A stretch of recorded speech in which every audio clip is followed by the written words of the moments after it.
Made it up the stairs, no problem. So that was one problem solved. There's a chair here. That's good to know too. So I'm really lucky to get to talk to you today about something that I'm really passionate about, strengthening human leadership with AI. So, AI, of course, has been a really popular topic. It seems to bring people out to conversations quite a bit. But as we start to think about the way that we utilize AI and what AI really is, what we've been exposed to more recently has really been the kind of chatbot style AI, right? So GPTs, ChatGPT, Claude, some of those other tools. One of the challenges, though, with AI is that, of course, it does not have human emotion, it doesn't have feelings, it doesn't have any sort of moral or ethical guidelines, really, other than what's baked into it. And so as we start to think about, as organizational leaders and as people who have an impact in other people's lives, how are we using this tool and how are we understanding what its limitations are and what are its benefits, especially within the roles that we have within our organizations? So a quick question here. We could do a show of hands here. You can scan the QR code to submit there too, but how often are you using AI in the workplace? Is it frequently? We've got a couple people, a good amount, all right. A little bit. None at all? Who's the none at alls? All right. So a pretty good mix, pretty good spread there. And so it makes me wonder, why are we avoiding it? Why are we hesitant?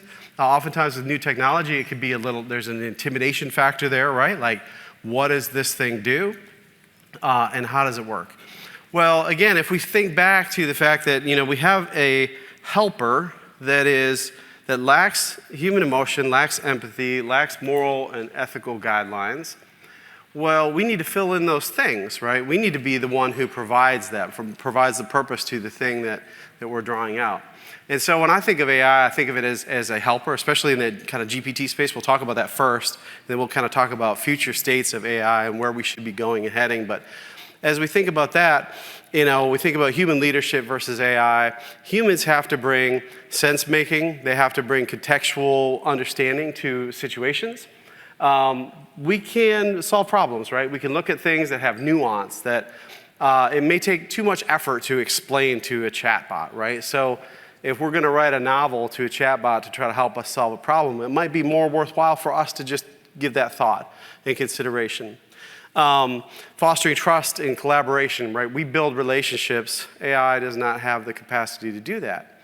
And then we get back to empathy, right? Empathy, morals, ethical decision making.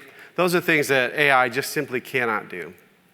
But what AI can do, AI can take huge data sets and start to parse them and really dig into those, help us understand patterns that we may not be able to see or patterns that we may misidentify, right? The human brain is very good at identifying patterns, finding things.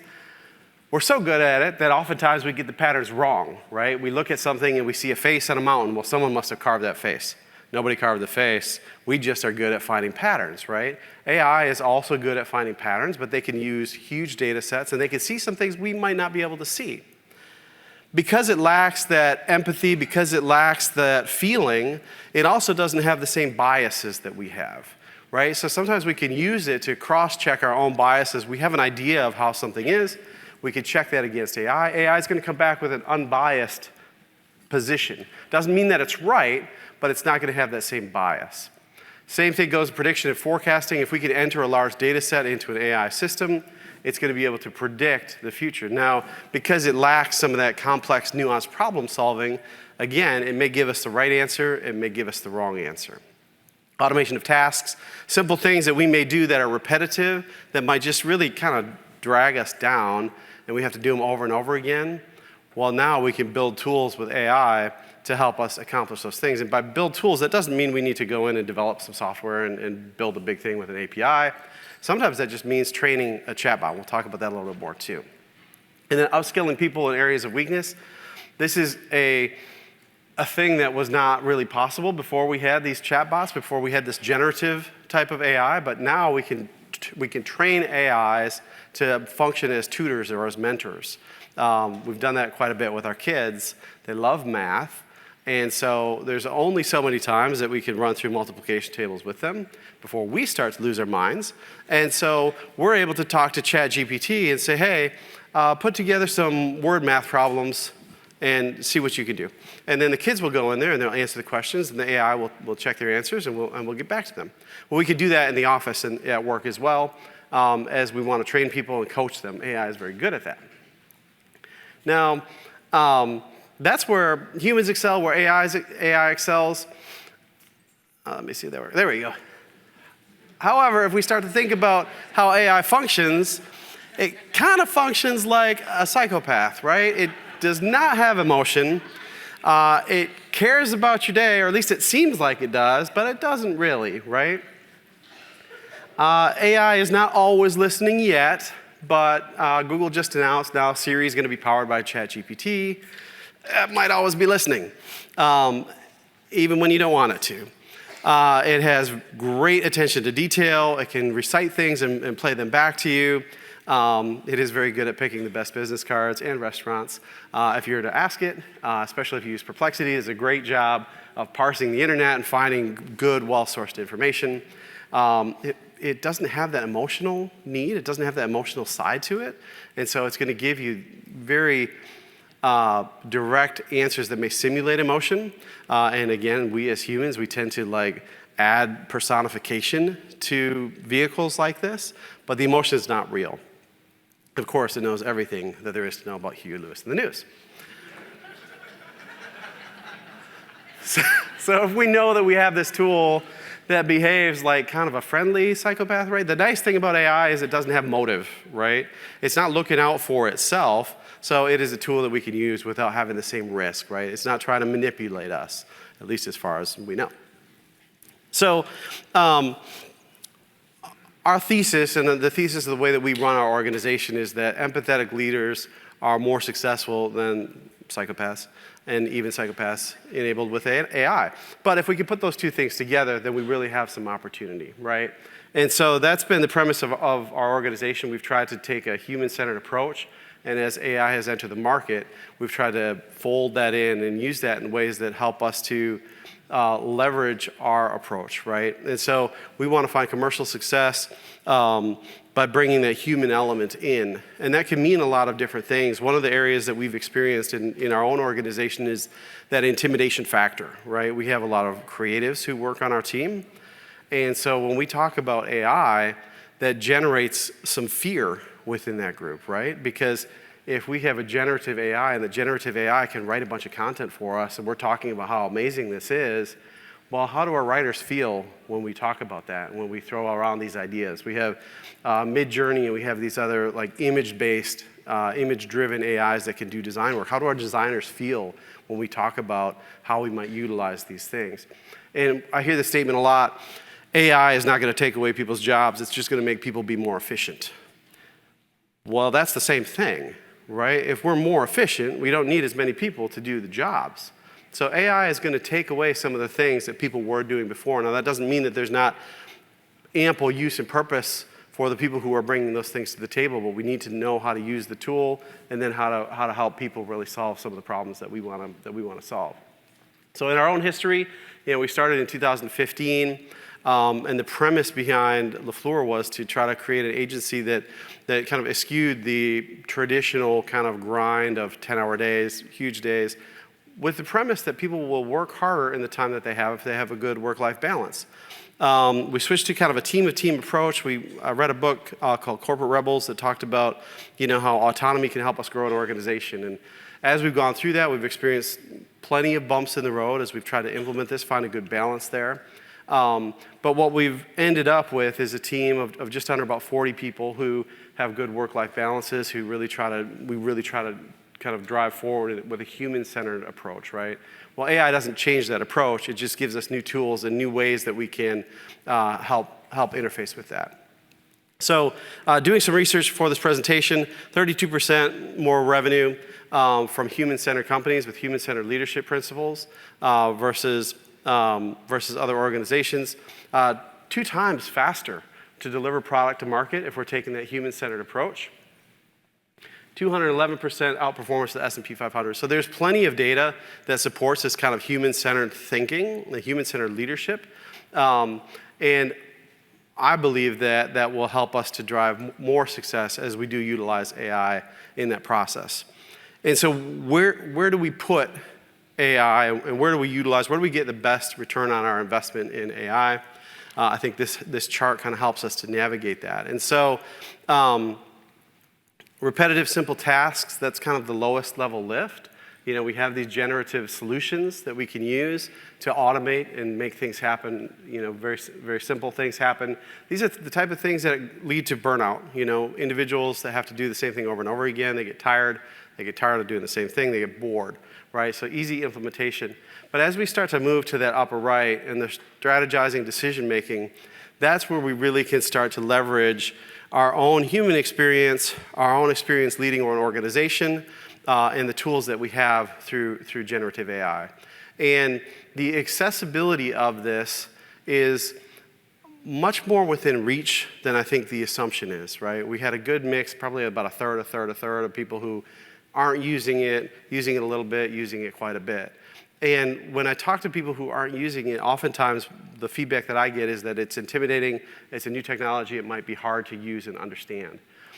But the experience, if you go into, for example, ChatGPT, and most of what we're going to talk about here, we've got footnotes throughout, but most of what we're going to talk about here is enterprise level AI, right? And so ChatGPT, Copilot, Perplexity, Midjourney, some of these systems that they may be $20, $30 a month, something like that. But when you pay for them, you now have control over your data, right? They're not using that to further train the model. So most of the conversation is going to be with that in mind. And so when you have that level of safety, what you could start to do is very simply go into ChatGPT, just as an example, and you could hit create a new GPT. And when you do that, you can then start to tell and weave a story to that specific GPT, and it will have a more specific purpose than, say, GPT 4.0 or 3.5 or something like that, right? So now you're explaining how you want this GPT to operate, and that's where that kind of upper right quadrant comes in, right? Strategizing and decision making. In order to help you with strategizing and decision making, you have to feed it the information that it needs to be able to process and come through. And this kind of harkens back to one of the earlier slides, right? Of the strength that a human brings to the table. We can understand this big picture, and we can start to see how different parts fit. If we want to utilize AI to help us navigate these things, we have to take the time to tell the story to the AI so the AI has the context. So when we look at strategizing decision making, first we can go into ChatGPT, we can create a new GPT, and we can explain to it some really simple things. So for example, I use one, and I've gone in there and I've explained to it who my leadership team is, what some of their strengths and areas of focus are, who we are as a company, what we do, what our values are. And then, again, depending on the GPT, I can start to ask it questions, right? I can say, hey, we have a leadership meeting on Friday. This is the agenda. You know who's there. What should I ask my team to start to prepare? And then because it knows the team, it will create agenda items person by person. Now, we still have to go through, we still have to review that, make sure that it's applicable. Now, we also need to get our team behind this, right? Behind this effort, right? If we're going to utilize AI, one, I think we have to start with the assumption that people can tell that we're using AI. If we are using it to write an email out to our team, they know, right? They know that you didn't write it. They know if you did. And we've spent a good amount of effort trying to kind of teach it voice and things like that. They still know. So don't think that you're fooling anybody. Doesn't mean that you can't use it. But there is some skepticism, right, from your team. And it makes sense that there would be because, again, you have this emotionless, non-empathetic entity that is now informing people's lives and people's occupations, right? So that said, there is a majority, right? So 57 people think that human leaders understand behavior at work better than AI. That makes sense. 25% said they'd be somewhat to extremely comfortable receiving negative feedback. So those are some areas that it's going to take some time for people to kind of start to wrap their heads around. We found that some of that tutoring can help with that process because people use it, they're getting feedback, the feedback is helping them, right? And when we can create things that are helping a person, they're going to start to put more value into it. But right now, only a quarter of people are comfortable with that sort of feedback. But 65% said they were somewhat to completely confident in the ability to develop a data-driven business strategy. And here again, garbage in, garbage out. If we put good information in, if we bring in good data sources into our AI, then it can start to help us to kind of craft our strategy. So the way that we can use our little psychopath helpers, there's a number of different ways. We'll go through some examples fairly quickly here. I have a timer on here, but it's stuck at 30, so I'm not 100% sure. I'll just keep going until somebody shows up over here. So we've used, again, going through that premise, right? Footnote here, compliance, never replace your judgment as a CEO, and also, using enterprise level. Enterprise level can be $20 a month. It's not these huge expenses.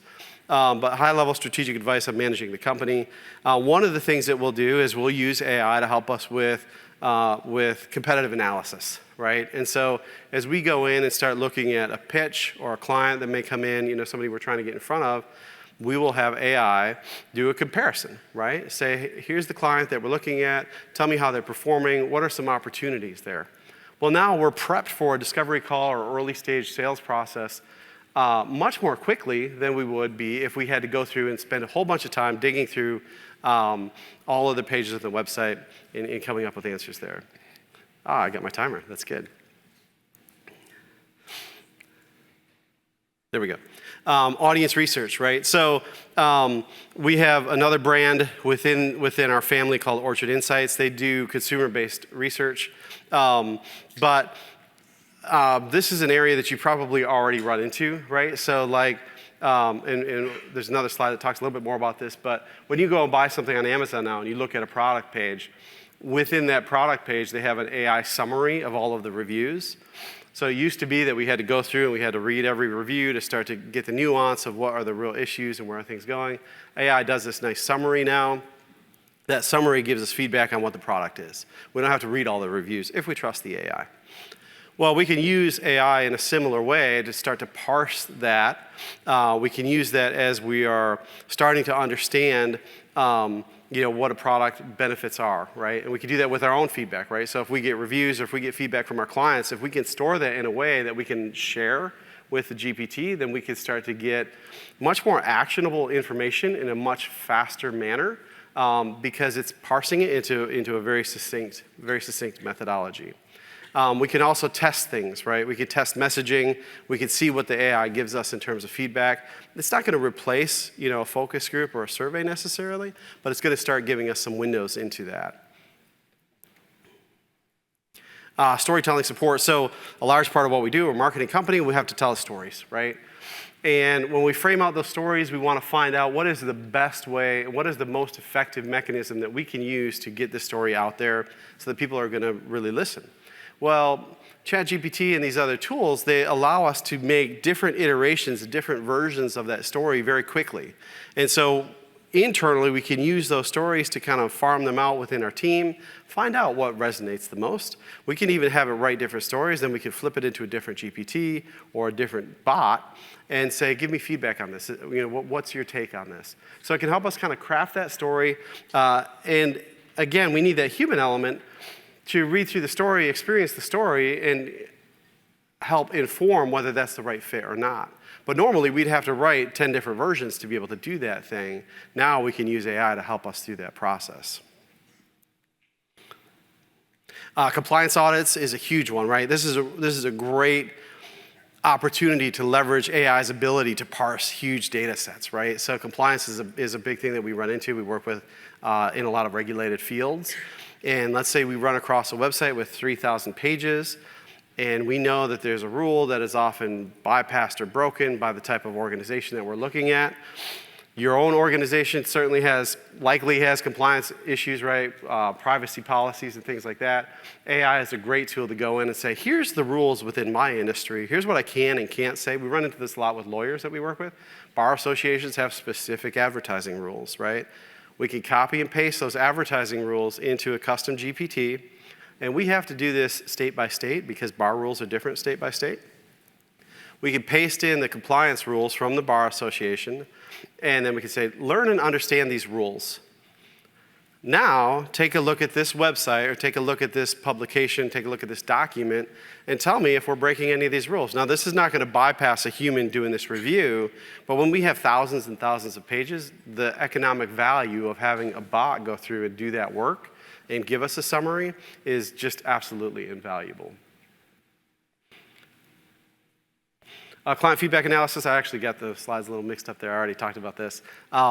Get that feedback, parse it, get the review, and then understand what the general consensus is, right? As you're getting feedback for your company, get the general consensus, gives you a faster path to addressing it. All right, and so that's what I kind of see as current state, right? Those are using tools off the shelf that we can go back to our offices today and use right now for a really minimal cost, right? We don't have to invest in building tools. We don't have to invest in creating things. We don't have to change our information architecture to use those right now. But looking forward into the next couple of years, we're seeing just kind of, number one, machine learning and AI has been around for years and years, right? We have this exposure to these chatbots and to these GPTs that makes it feel like there's just been this lightning move forward, right, in time, in terms of capacity and capabilities. But we will continue to see new things coming. And where I think that this is going is, and where I think the opportunity is for us as organization leaders to look at what the next stage is, right? And the next stage, I believe, is going to be tied very closely to our data and to leveraging AI to understand our data to help us make better decisions. So 97% of people want data to inform decisions. However, 86% said that they have too much data to make the same decisions, right? So we want the data, but we get overwhelmed by the data. So how do we use that? Well, instead of hitting that kind of data paralysis, decision paralysis, we can use AI to help us parse that, help us get to the bottom, help us understand the patterns in there. If we can create a data set, build a data warehouse, and say, hey, AI, this is the outcome that I want. I've built my data structure to support all of the things that lead up to this outcome. What can I change within my data set to make this outcome happen more often? So sales cycle, for example. We want to sell more widgets. Well, if we're tracking our widget sales in a CRM, we're tracking our web traffic through Google GA4, we're tracking chat on our website, we're tracking phone calls, if we're tracking all those things, all these data points, but we have an outcome in mind. If we've built our architecture in a way that AI can parse, we can start to ask that question. Then the answer to that question is going to help us sell more widgets because it's going to see, hey, you know what? When you send a newsletter, your widget sales go up. So you should do that more. Now, we may not see that, right, because we're looking at GA4 data. We're trying to correlate. We're trying to connect all these little dots. We look like the guy from It's Always Sunny with all the little strings everywhere, right? AI can get us to that answer a little bit faster. So it helps us make sense of data. It empowers us to make better decisions. I shouldn't have asked for the timer because now I'm ticking so fast. So how can we help our organization use these little AI psychopaths, right? So we want to be purposeful and intentional. We need policies, right? One thing that we've experienced as an organization is people are scared to they don't want to go buy a new tool. It's not that they're scared, but are they approved? Can they buy this thing? You don't necessarily want people using GPT 3.5, the free version, because they are going to use that to train their models. So you don't want proprietary information out there. And then we need to give people the opportunity to experiment, try new tools, and move through. And then we need to make sure people understand data literacy, compliance, and some of those rules there too.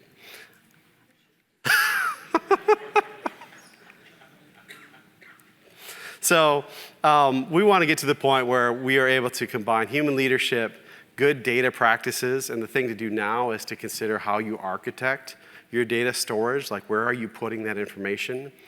Copilot works great in SharePoint with a Microsoft suite. Have you built out your Azure infrastructure so that your file storage lives in a way that AI can parse it? Now's the time to do that. The future state, AI will be able to utilize that to help you make better decisions more quickly. So I think that's what leads us to really the competitive advantage for us, right? If we can leverage this technology, if we can be smart now, not only can we use it to make better decisions, be better leaders, but in the future we'll be able to leverage the data resources that we've built and that we've grown in order to do that even more effectively. Feel free to scan this. We'll send you the deck. If you have any questions, feel free to reach out. I'm happy. I love talking about this stuff, so feel free. And thank you very much.